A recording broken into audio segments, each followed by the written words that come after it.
Hello my dear students, welcome to your master chem channel. कैसे हैं प्यारे बच्चों? Very good. आज मैं Amla Shankar Yadav master chem channel की तरफ से क्लास 12th के बच्चों को alcohol, phenol and ether chapter से वीडियो लेकर आए। प्यारे बच्चों, अल्कोहल का टॉपिक, फिनाल का टॉपिक खत्म हो गया है। इसी में एक पार्ट ईथर है। आज ईथर का हम शुरुआत करेंगे। तो प्यारे बच्चों, ईथर क्या होता है? जब दो एल्काइल ग्रुप ऑक्सीजन से कनेक्ट हों, ऑक्सीजन से केमिकल बॉन्डेड हों, तो हम ईथर कहते हैं। अब ये ईथर प्यारे बच्चों सिमेट्रिक होते हैं और अनसिमेट्रिक होते हैं। जैसे मान लीजिए दोनों एल्काइल ग्रुप सेम हो, CH3O CH3, मतलब दोनों एल्काइल ग्रुप सेम है, तब तो ईथर क्या होगा प्यारे बच्चों? सिमेट्रिक होगा।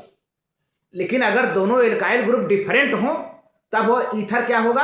अनसिमेट्रिक होगा। जैसे मान लीजिए एक एल्काइल ग्रुप CH3 है, फिर O, फिर CH2 CH3 है ना, तो एक मेथिल है, दूसरा एथिल है, तब तो अनसिमेट्रिक ईथर हो जाएगा, है ना। तो इन सब चीज़ों की हम डिस्कशन करेंगे, जिसका हमको कई वीडियो बनाना पड़ेगा। आज के वीडियो में प्यारे बच्चों हम ईथर के प्रिपरेशन का मेथड, और कई मेथड हैं, जिसमें एक मेथड का हम पूरा डिटेल आपको स्टडी करवाएंगे। बहुत ही इंपॉर्टेंट चैप्टर है। देखिए, बोर्ड के एग्जामिनेशन के लिहाज से प्यारे बच्चों, आपके पास समय बहुत कम रह गया है। बोर्ड एग्जाम नज़दीक आता जा रहा है।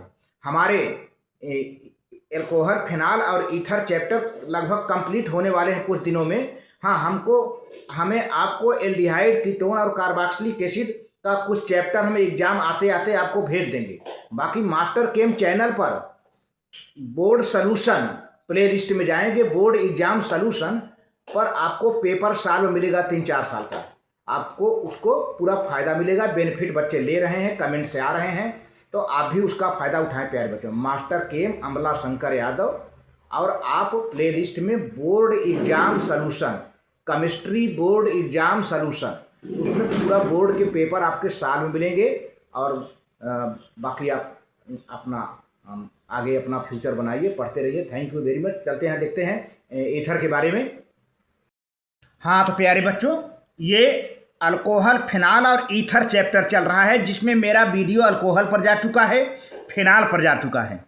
आज से हम ईथर स्टार्ट कर रहे हैं, क्योंकि 3 कंपाउंड्स इसमें रखे गए हैं। 3 कंपाउंड को लेकर एक चैप्टर बनाया गया है। 3 कंपाउंड क्या है? Alcohol, phenol and ether. तो अल्कोहल, फिनाल, ईथर का हमारा पूरा डिस्कशन हो चुका है, वीडियो जा चुके हैं, बच्चे पढ़ रहे हैं। अब आज हम स्टार्ट करेंगे ईथर प्यारे बच्चों। अब ईथर सबसे पहले तो समझ लीजिए, ईथर सिमेट्रिक होता है। जैसे मान लीजिए CH3O CH3, जब दो एल्काइल ग्रुप ऑक्सीजन से जुड़े हों, तो उसको हम ईथर कहते हैं। अगर दोनों एल्काइल ग्रुप प्यारे बच्चों सेम हो, जैसे ये CH3 ये भी CH3, तो उसको हम कहते हैं symmetric ether. Symmetric ether, symmetric ether. लेकिन अगर प्यारे बच्चों दोनों एल्काइल ग्रुप डिफरेंट हो, तब अनसिमेट्रिक। जैसे मान लीजिए CH3O CH2 और CH3।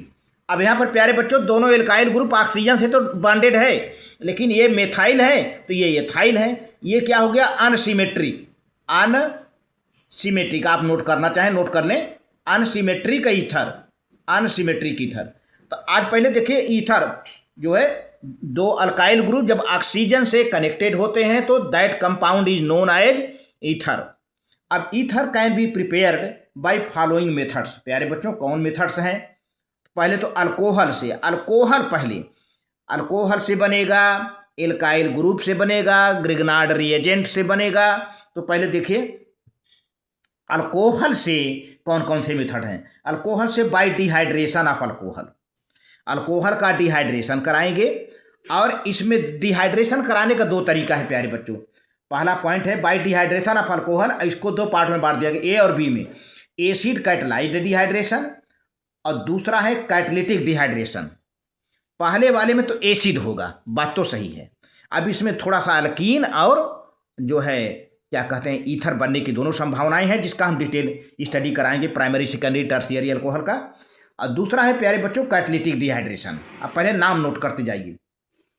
अब इसका पहला कहते ए और बी हो गया। दूसरा है by action of diazomethane on alcohol. Diazomethane का अल्कोहल पर एक्शन करवा करके हम ईथर बनाएंगे। तीसरा है प्यारे बच्चों by direct addition of alcohol, alcohol को हम डायरेक्ट ऐड करेंगे तो ईथर बन जाएगा। अच्छा, तो ये सेक्शन ए में हो गया अल्कोहल से। सेक्शन बी में क्या है, फ्रॉम अल्किल हैलाइड, जैसे विलियमसन सिंथेसिस बहुत इंपॉर्टेंट है। आपके प्ले लिस्ट में जो बोर्ड एग्जाम सोल्यूशन भेजा हूँ उसमें करीब करीब 3-4 पेपर में डायरेक्ट ये लगातार आया है विलियमसन सिंथेसिस। प्यारे बच्चों, इसको आप very very very very important आप मान के चलिए। विलियमसन सिंथेसिस क्या है, अक्सर बच्चे नहीं लिख पाते हैं। दूसरा पॉइंट है by reaction of alkyl halide with dry silver oxide, और इसमें जो है अब ये तो ए हो गया, बी हो गया, और सी है फ्रॉम ग्रिग्नार्ड रिएजेंट। सी देखिए, ए सेक्शन में फ्रॉम अल्कोहल, अल्कोहल से by dehydration of alcohol, by action of diazomethane, by direct addition of alcohol. दूसरा सेक्शन है फ्रॉम अल्किल हैलाइड, तो विलियमसन सिंथेसिस है by reaction of alkyl halide with dry silver oxide. और तीसरा section C है from Grignard reagent. तो प्यारे बच्चों, अब देखिए, ये तो आपको हमने नाम नोट कराया कैसे कैसे बनाया जाता है, इतने ही मेथड हैं ईथर बनाने के। अब चलते हैं, आप इसको नोट कर लीजिए पहले।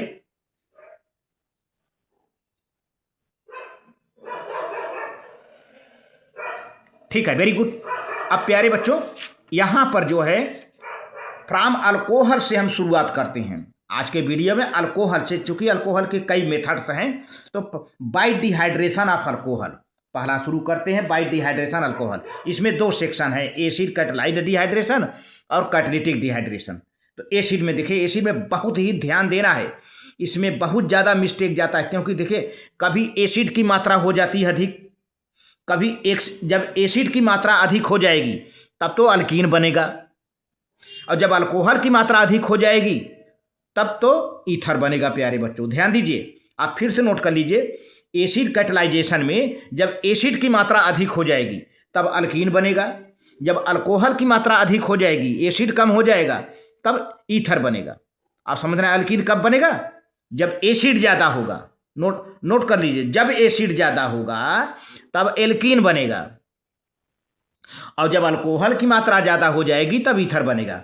ये इसका बहुत मेन पॉइंट है, और इसी में बच्चे गफलत खाते हैं। केवल उनको इतना मालूम रहता कि एसिड कैटालाइज्ड डिहाइड्रेशन करवा देंगे, अल्कोहल ईथर बन जाएगा। ऐसा कुछ नहीं है, आप मात्रा की ध्यान दें। एक्सेस कौन होगा, अगर एक्सेस एसिड होगा तब तो अल्कीन बन जाएगा, अगर एक्सेस अल्कोहल होगा तब तो ईथर बन जाएगा। तो देखिए प्यारे बच्चों, कैसे कैसे होता है। यहां पे देखिए point 1, alcohols undergo dehydration in the presence of protonic acid. बात तो सही है, एसिड क्या देगा, प्रोटॉन देगा, प्रोटॉन मीन्स हाइड्रोजन आयन देगा। प्रोटोनिक एसिड जैसे कौन कौन से एसिड प्रोटॉन दे सकते हैं, sulphuric acid, phosphoric acid, H3PO4, to give either alkene और ईथर। तो ये एसिड कैटालाइज डिहाइड्रेशन कराते हैं तो या तो हमें अल्कीन मिलेगा या तो ईथर मिलेगा। तो हमने कंडीशन बता दिया है कि अल्कीन कब मिलेगा, अल्कीन तब मिलेगा जब कंसंट्रेशन ऑफ एसिड ज़्यादा होगा, एसिड की मात्रा ज़्यादा होगी तब अल्कीन बनेगा, और जब अल्कोहल की मात्रा ज़्यादा होगा तब ether. Which product is actually obtained depends upon the reaction condition. देखिए आगे बात ये बताया जा रहा है कि विच प्रोडक्ट एक्चुअली ऑब्टेन्ड, माने कौन सा प्रोडक्ट मिलेगा, अल्कीन मिलेगा कि ईथर मिलेगा, ये किस पर डिपेंड करता है, upon the reaction condition. Reaction का कंडीशन मतलब मैंने पहले बता दिया कि रिएक्शन के कंडीशन में कौन ज़्यादा है भाई। अगर एसिड ज़्यादा होगा तो अल्कीन मिलेगा और अल्कोहल ज़्यादा होगा तो ईथर मिलेगा।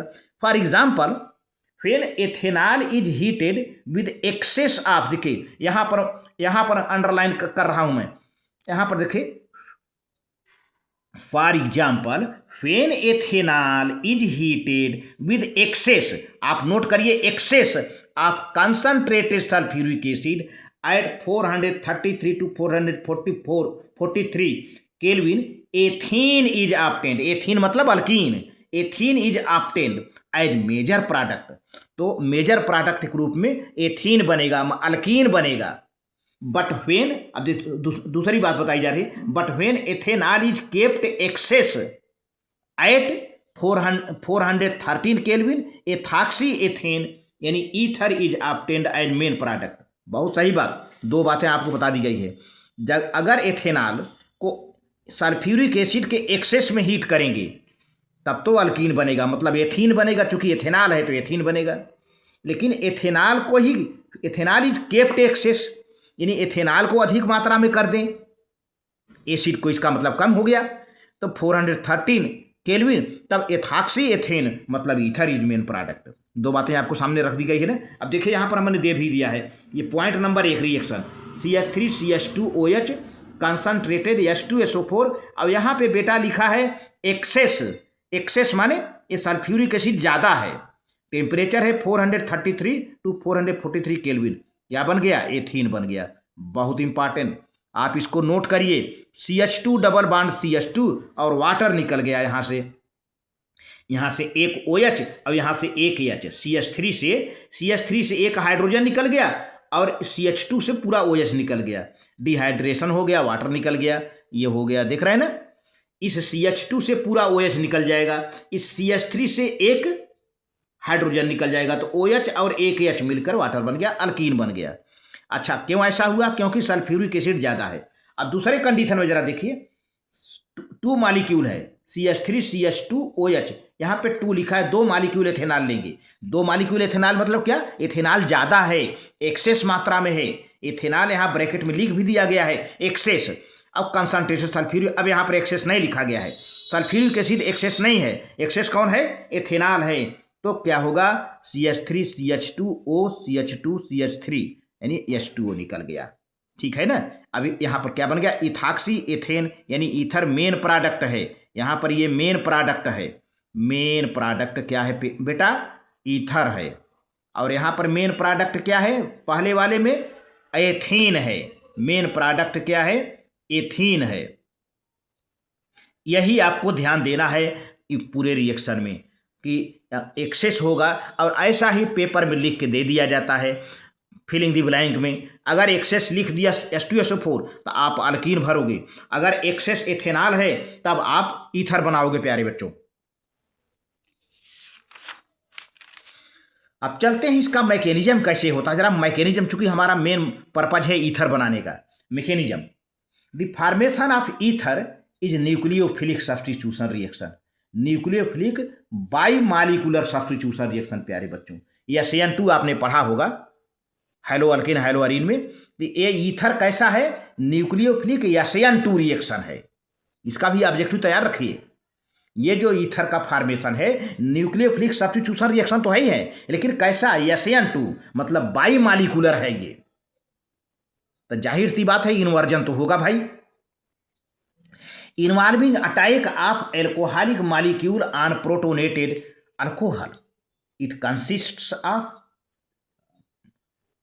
Following steps. तो प्यारे बच्चों, प्रोटोनेटेड जो है एसिड्स हैं, प्रोटोनेटेड एसिड पर है, तो पहले स्टेप में क्या है, देखिए पहला step protonation of alcohol, alcohol का प्रोटोनेशन, यानी अल्कोहल को प्रोटॉन मिल जाए। प्रोटॉन कहाँ से मिलेगा, चूंकि एसिड कैटलाइज है तो एसिड क्या देगा, हाइड्रोजन आयन देगा। ड्यू टू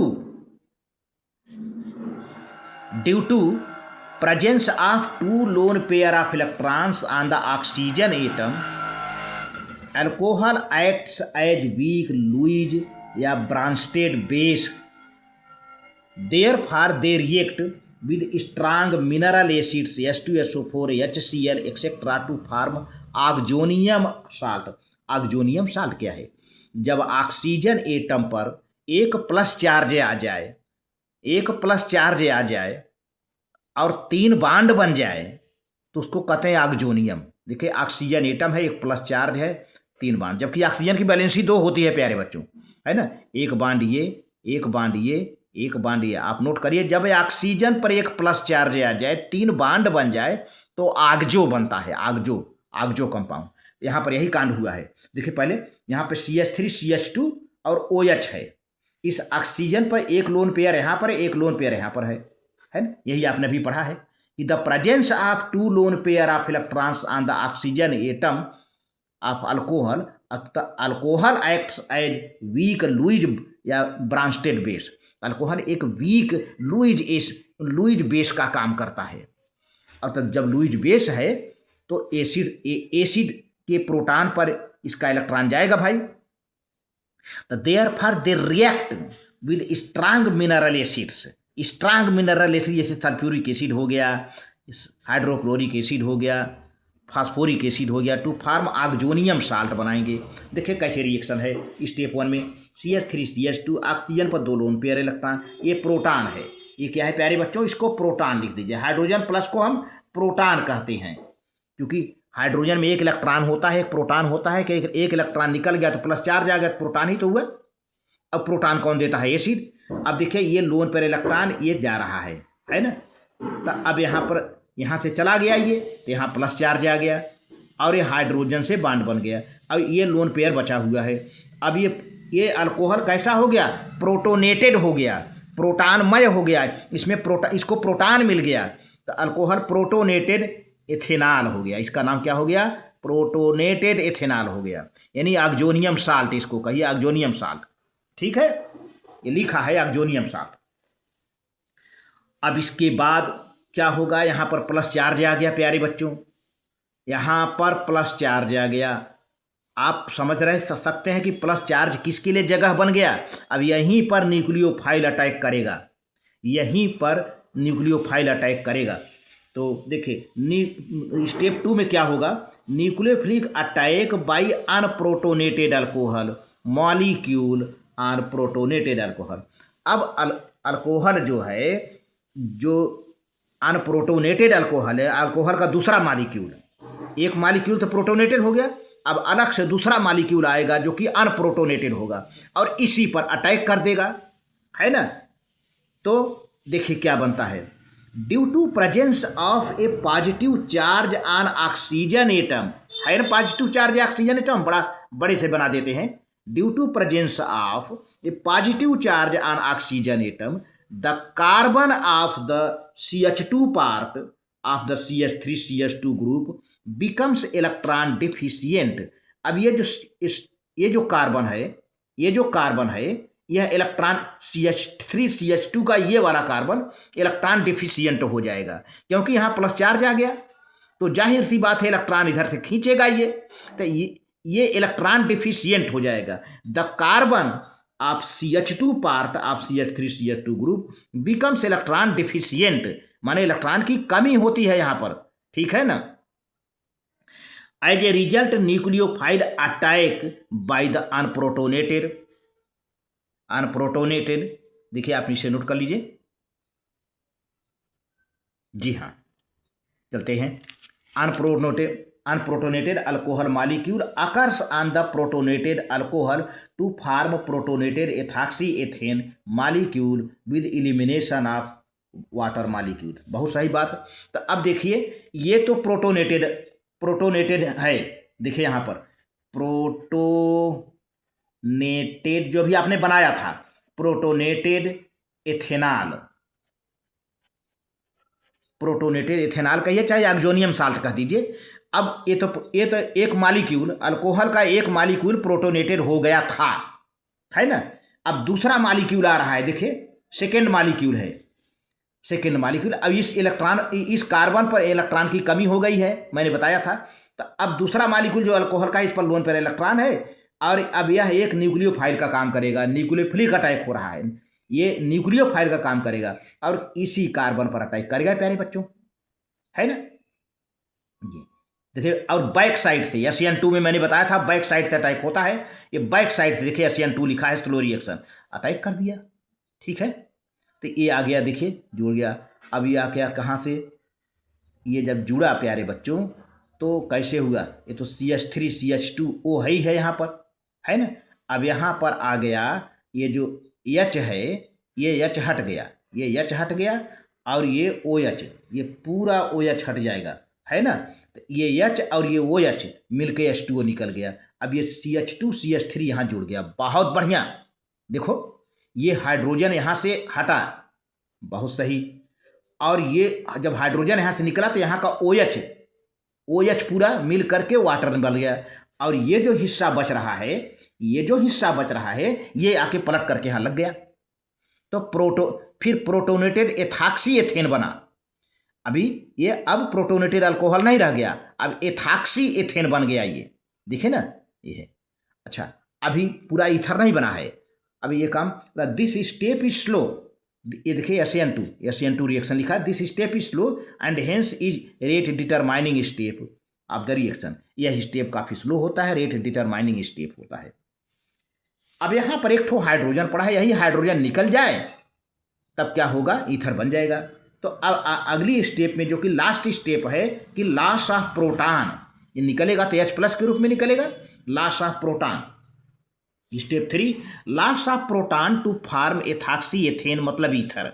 इसमें से प्रोटॉन एक निकल जाए, जो प्रोटोनेटेड एथॉक्सी एथेन बना है, इसमें से यही प्रोटॉन निकल जाए, ये वाला प्रोटॉन निकल जाए प्यारे बच्चों, ये वाला प्रोटॉन निकल जाए तो क्या हो जाएगा, लॉस ऑफ प्रोटॉन हो जाएगा और ईथर बन जाएगा। तो ethanol molecule finally abstract a proton from protonated ethoxy ethane molecule to form ethoxy ethane।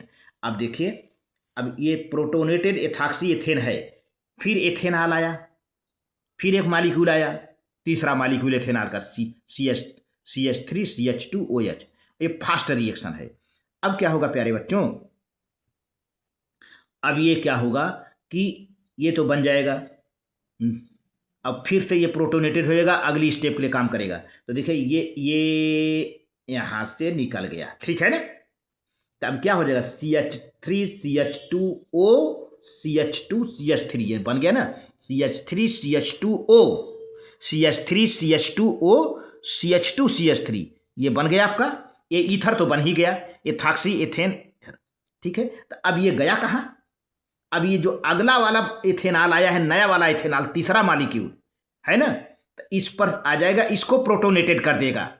ये प्रोटोनेटेड हो भी गया, देखिए CH3CH2O, फिर ऑक्सोनियम साल्ट बन गया, फिर ऑक्सोनियम साल्ट आ गया। तो अब ये क्या होगा, ये स्टेप फास्ट है, अब ये अगले स्टेप के लिए तैयार होगा। फिर this step is fast and hence does not affect the rate of reaction. ये स्टेप काफ़ी फास्ट होता है ना। तो ईथर बन के तैयार हो गया प्यारे बच्चों, और अगले रिएक्शन के लिए ऑक्सोनियम साल्ट बन के तैयार हो गया, मतलब प्रोटोनेटेड एथेनॉल बन गया। बहुत बढ़िया, ये रहा। तो अब यहाँ पर ये डिसाइड करना, देखिए अब इसमें क्या करना है, मैंने पहले भी बताया था और अभी बता रहा हूँ कि in the above reaction the formation of ether substitution product is also accompanied by formation of some ethene elimination. तो प्यारे बच्चों, जब ईथर बनता है तो कुछ न कुछ एथीन बनता है, मैंने पहले बताया था। और ये भी बताया था, देखिए ये सब चूँकि दोनों संभावना है। जब एसिड ज़्यादा होता है तो एथीन बनता है, मतलब अल्कीन बनता है। जब अल्कोहल ज़्यादा होता है तो ईथर बनता है। तो कभी कभी थोड़ी मात्रा में एथीन तो बढ़ ही जाता है प्यारे बच्चों, देखिए मान के चलना पड़ेगा, एथीन थोड़ा सा बनता है। इन द एबव इंपॉर्टेंट की बात बताई जा रही है, इन द एबव रिएक्शन। अब कौन ज़्यादा है कौन कम है, थोड़ा बहुत तो एसिड ज़्यादा होगा तो एथीन बनेगा। अब मान लीजिए कि दोनों इधर उधर हैं तो एथीन हल्का फुल्का तो बनता ही होगा। अब इसी में प्राइमरी सेकेंडरी टर्सरी अल्कोहल की बात है कि प्राइमरी में तो एथीन बिल्कुल नहीं बनता, कम बनता है, सेकेंडरी में बनता है, टर्शियरी में भी बन जाता है एथीन। तो देखिए, the above reaction formation of ether substitution product is also accompanied by formation of some ethene elimination product हो जाता है। The dehydration of alcohol to form ether may be written as. देखिए यहाँ पर है, ये अल्कोहल है, ये भी अल्कोहल है, कॉन्सनट्रेट H2SO4 है, ईथर बन गया, ठीक है। तो अब ये एक्सेस में रहेगा, एक्सेस में ये नहीं रहेगा, ये अल्कोहल एक्सेस में रहेगा, अल्कोहल एक्सेस में रहेगा, तब तो क्या बन जाएगा, ईथर बन जाएगा, वाटर बन जाएगा, ठीक है। अब कभी कभी इसके बावजूद भी अल्कोहल प्यारे बच्चों एक्सेस में रहता हुआ है, ईथर तो बनता है, फिर भी एल्कीन बन जाता है। ये डिपेंड करता है प्राइमरी सेकेंडरी टर्सरी अल्कोहल पर, जो कि आगे हम डिस्कस करते हैं इसी में। The yield of the ether यानी production of the ether depends upon the nature of the alcohol, whether it is primary 1 degree 2 degree और 3 डिग्री। बहुत सही, जो ईथर बन रहा है प्यारे बच्चों, ये अल्कोहल के नेचर पर डिपेंड करता है कि किसमें ईथर ज़्यादा बनेगा, अल्कीन कम बनेगा, यानी एथीन कम बनेगा या बनेगा ही नहीं। ये बातें बहुत आपके लिए इंपॉर्टेंट है भाई। अल्कीन तो बनता ही है, मैंने बता दिया था। अल्कीन कब बनेगा? जब एसिड ज़्यादा होगा। ईथर कब बनेगा? जब अल्कोहल ज़्यादा होगा। लेकिन कभी कभी ऐसा होता है अल्कोहल का नेचर देखते हुए थोड़ा बहुत एथीन बन जाता है, यानी अल्कीन बन जाता है, लेकिन किसी में अल्कीन नहीं बनता, किसी में अल्कीन बनता है, बनता है, ईथर नहीं बनता। तो देखिए यहाँ पर अब इसीलिए मैंने कैटेगराइज कर दिया है। प्राइमरी अल्कोहल की बात करें, प्राइमरी अल्कोहल की बात करें तो कैसे होता है? At 413 kelvin formation of ether from primary alcohol is accompanied by formation of small, ध्यान दीजिए, small amount of alkene. Primary alcohol की बात करें तो अगर 413 केल्विन टेम्परेचर रखा जाए तो ईथर बनता है, लेकिन the reaction is accompanied by formation of small amount of alkyne. Reaction के दौरान थोड़ी मात्रा में अल्कीन भी बन जाती है, लेकिन बहुत थोड़ी मात्रा में। ध्यान दीजिए, मैं बार बार आपको जोर देके कह रहा हूं कि प्राइमरी अल्कोहल से ईथर बनता है, लेकिन उसी के साथ साथ थोड़ा सा, भले अल्कोहल ज़्यादा मात्रा में हो एक्सेस में, फिर भी थोड़ा सा अल्कीन बन जाता है। Therefore it is suitable method for the preparation of ether. इसलिए कहा जाए तो प्राइमरी अल्कोहल एक बहुत बढ़िया सूटेबल मेथड है प्राइमरी अल्कोहल से ईथर बनाने का, क्योंकि प्राइमरी अल्कोहल में थोड़ी मात्रा में अल्कीन बन रहा है, अल्कीन ज़्यादा नहीं बन रहा है। एथीन, अल्कीन मतलब एथीन, अगर इथेनॉल है तो ज़्यादा नहीं बन, थोड़ा मात्रा में। प्राइमरी अल्कोहल से ईथर खूब आसानी से बन जाता है, अधिक मात्रा में बनता है। Having unhindered primary alkyl group, इसमें किसी प्रकार का, क्योंकि इसमें अनहिंडर्ड प्राइमरी अल्काइल ग्रुप है, अनहिंडर्ड है ना, किसी प्रकार का हिंड्रेंस नहीं है, किसी प्रकार का रुकावट नहीं है, किसी प्रकार की बाधा नहीं है। Unhindered primary alcohol, primary alkyl group है, प्राइमरी अल्किल ग्रुप है। अच्छा, the reaction occurs by SN2 mechanism, मैंने पहले बता दिया था कि ये रिएक्शन SN2 मैकेनिज्म है। However with secondary and tertiary alcohol the reaction occurs in SN1 mechanism. ये नोट करने की बात है प्यारे बच्चों, प्राइमरी अल्कोहल से जो ईथर बनता है वह SN2 मैकेनिज्म है। यही सब तो आपके लिए है प्यारे बच्चों, यही है। जब प्राइमरी अल्कोहल से ईथर बनाओगे तो कौन सा मैकेनिज्म लागू होगा? SN2 होगा। लेकिन सेकेंडरी और टर्शियरी से बनाओगे तब क्या होगा? SN1 मैकेनिज्म होगा। इसको तुरंत नोट करें आप। However, with secondary 2 degree and 3 degree alcohol reaction occurs by SN1 mechanism and the main products are alkene। समझ लिया आपने ना, सारी बात क्लियर हो गई। सेकेंडरी और टर्शियरी अल्कोहल का मेन प्रोडक्ट क्या होगा? अल्कीन होगा। और प्राइमरी अल्कोहल का मेन प्रोडक्ट क्या होगा? ईथर होगा, ईथर होगा, ईथर। थोड़ी सी मात्रा में अल्कीन बनेगी प्राइमरी अल्कोहल से, जिसका कोई मतलब नहीं है। और प्राइमरी अल्कोहल का जो रिएक्शन होता है SN2 रिएक्शन होता है, जो न्यूक्लियोफिलिक सब्स्टिट्यूशन रिएक्शन होता है SN2 होता है। लेकिन सेकेंडरी और टर्शियरी का SN1 होता है। इनका मेन प्रोडक्ट अल्कीन होता है। कहने का मतलब होता है कि सेकेंडरी टर्शियरी अल्कोहल से फिलहाल ईथर नहीं बनेगा। क्लियर बात हो गई? ठीक है, आप नोट कर लें। आगे बढ़ता हूं, आप नोट करें।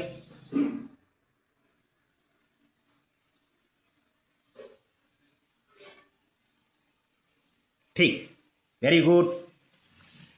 तो अब क्लियर हो गए, ढेर सारा मामला स्पष्ट हो गया कि primary SN2, secondary tertiary SN1। Secondary alcohol देखिए, secondary alcohol in on treatment with concentrated sulphuric acid at 413 kelvin mainly give alkene. Mainly give, देखिए डबल हम अंडरलाइन कर रहे हैं, ट्रिपल, कि mainly give alkene along with low yield of ether. देखिए सब उल्टा हो गया, यहाँ मेन प्रोडक्ट अल्कीन होगा, थोड़ी सी मात्रा में ईथर होगा। और प्राइमरी में क्या होता था? प्राइमरी में क्या होता था? मेन प्रोडक्ट ईथर होता था, थोड़ी सी मात्रा में अल्कीन। और यहाँ पर क्या है? ज़्यादा से मात्रा में अल्कीन और थोड़ी सी मात्रा में ईथर। उलट गया मामला, है ना।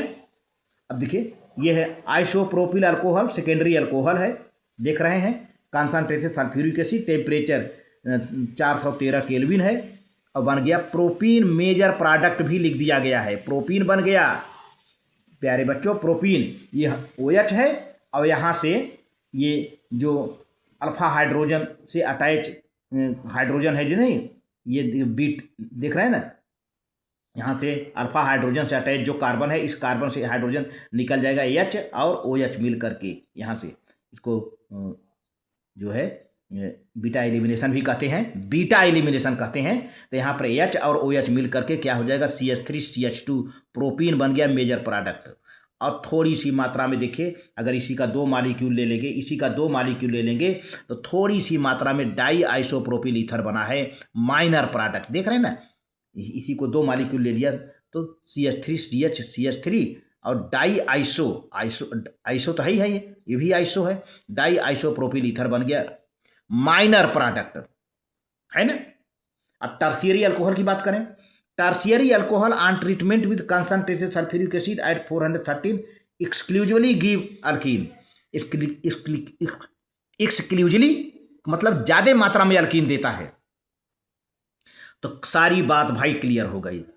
सेकेंडरी में तो थोड़ा बहुत ईथर बनता था, लेकिन टर्शियरी में तो बिल्कुल नहीं, कुछ नहीं, केवल अल्कीन बन रहा है। कैपिटल लेटर से लिखा हूं, कैपिटल लेटर से। तो देखिए टर्शियरी अल्कोहल है, concentrated sulphuric acid, 430 kelvin temperature है। अब यहाँ पे देखें ये OH है और यहाँ से एक H निकल गया, ये जो अल्काइल ग्रुप है ना, एक H चाहे यहाँ से ले लो, नीचे वाले से एक H निकल गया। अब ये देखिए यहाँ तो OH निकल गया, अब CH3 से एक H H2O निकल गया और CH3CH2 डबल बॉन्ड CH2 आइसोब्यूटिलीन हो गया, आइसोब्यूटिलीन। तो इस तरह से the order of dehydration of alcohol leading to the formation of ether follows. Primary सबसे ज़्यादा, फिर सेकेंडरी, फिर टर्शियरी। तो डिहाइड्रेशन प्यारे बच्चों सबसे अधिक प्राइमरी में होता है और ईथर सबसे अधिक प्राइमरी बनता है। ईथर प्राइमरी अल्कोहल से बनता है, प्राइमरी अल्कोहल से ईथर अधिक बनता है, सेकेंडरी अल्कोहल से ईथर बहुत कम बनता है, अल्कीन बनता है। टर्शियरी अल्कोहल से ईथर बिल्कुल नहीं बनता, केवल अल्कीन बनता है।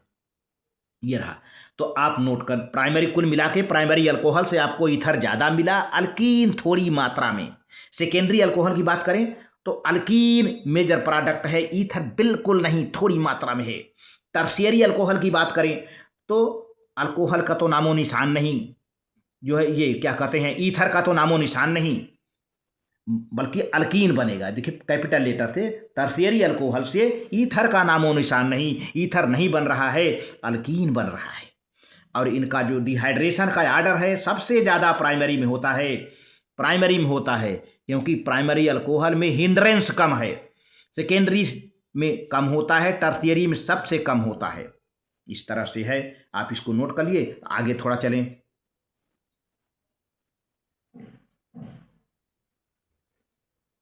नोट कर लिया, वेरी गुड, वेरी गुड प्यारे बच्चों। चलिए लिमिटेशन, कुछ देखिए, मैंने पहले बताया था limitation. This method is generally not suitable for the preparation of unsymmetrical ether. अब हमने शुरू में बता दिया था अनसिमेट्रिकल ईथर जिसमें एल्काइल ग्रुप डिफरेंट हों, तो इस मेथड से यानी एसिड कैटलाइज्ड मेथड से अनसिमेट्रिकल ईथर हम आसानी से नहीं बना सकते, since complex mixtures are obtained, क्योंकि कॉम्प्लेक्स मिक्सचर प्यारे बच्चों बनते हैं। देखिए मान लीजिए ये देखिए अल्कोहल है ROH, ये R-OH, यानी दोनों अल्काइल ग्रुप डिफरेंट हैं, तो मिक्सचर बन जाता है। देखिए एक तो ROR, दोनों R सेम हैं, दोनों R सेम हैं, दोनों अल्काइल ग्रुप सेम हैं, तो सिमेट्रिकल ईथर बना। और यहाँ पर जो है ये R है, O है, फिर R- है, अनसिमेट्रिकल ईथर बना। और ये दोनों R हैं, ये सिमेट्रिकल ईथर बना, यानी मिक्सचर बन गया, एक तरह से मिक्सचर बन गया। तो this method is generally not suitable for the preparation of unsymmetrical ether since complex mixtures are obtain. इसका कॉम्प्लेक्स बन गया। देखिए दोनों में R हो, दोनों में R- है, ये तो दोनों सिमेट्रिकल हो गए, लेकिन इसमें R है और R- है, अनसिमेट्रिकल है, तो तीनों का मिक्सचर बन गया। तो इसलिए हम सेपरेट नहीं कर पाते। दिस मेथड, दूसरा लिमिटेशन क्या है, this method of preparation of ether is suitable only for the industry level पर ये मेथड बहुत ही सुटेबल है प्यारे बच्चों। Since reaction condition must be carefully controlled, as such this method is little practical value in the laboratory में इसका कोई वैल्यू नहीं है। इस मेथड से हम ज़्यादातर इंडस्ट्रियल, इस मेथड को हम इंडस्ट्रियल वैल्यू ज़्यादा देते हैं। इसका दूसरा पार्ट है, मैंने बताया था शुरू में, कैटालिटिक डिहाइड्रेशन, माने यहाँ पर एसिड नहीं होगा। अब तक जो डिहाइड्रेशन हमने कराया था एसिड से कराया था, है ना, sulphuric acid, phosphoric acid, hydrochloric acid, लेकिन यहाँ पर दूसरा कैटलिस्ट होगा एसिड के अलावा। Dehydration of alcohol to ether can also be obtained by passing vapours of an alcohol over heated alumina. Alumina क्या है भाई, Al2O3, Al2O3 जो कि एम्फोटेरिक ऑक्साइड होता है। एम्फोटेरिक माने क्या, ऐसा ऑक्साइड जो एसिडिक हो और बेसिक दोनों हो। तो dehydration of alcohol to ethers can also be obtained by passing the vapours of an alcohol over heated alumina at 513 to 523 kelvin for example. देखिए यहाँ पर है CH3CH2OH, CH3CH2OH, यानी एथिल अल्कोहल 2 मॉलिक्यूल, एक एथिल अल्कोहल ये है, फिर plus, फिर इधर से है CH3CH2OH, दो मॉलिक्यूल लिया, ये एल्यूमिना है, कैटलिस्ट है, और 513 523 यानी 513 से 523 तक टेम्परेचर हम मेंटेन करते हैं, और इसी का वेपर, इथेनॉल का वेपर पास कराते हैं इसके, तो क्या होता है, ये बन जाता है भाई, एक OH एक H मिल करके, एक OH एक H मिल गया और एक OH मिल गया, बस वाटर निकल गया तुरंत, ये वाटर बन गया, ये वाटर H2O, और यहाँ पर डाई एथिल ईथर बन गया। तो ये रहा। तो आप देख रहे हैं दो कैटालिटिक रिएक्शन है, एक एसिड कैटलाइज्ड और दूसरा कैटालिटिक केवल, मतलब without except acid other catalyst, है ना। इस तरह से रहा। बस एसिड वाले में बहुत ध्यान देना है भाई, एसिड वाले में प्राइमरी में ज़्यादा ईथर बनेगा और एल्कीन कम मात्रा में बनेगा। सेकेंडरी में क्या होगा, एल्कीन ज़्यादा बनेगा, ईथर तो बनेगा कम मात्रा में बनेगा। टर्शियरी वाले में क्या बनेगा, ईथर तो बनेगा ही नहीं, केवल अल्कीन बनेगा। ये बहुत इंपॉर्टेंट है, बहुत ही इंपॉर्टेंट है। मैं काफ़ी आप लोगों को जोर दे के कह सकता हूँ प्यारे बच्चों, बाकी आपका कार्य है इसे मेंटेन करना। Thank you very much.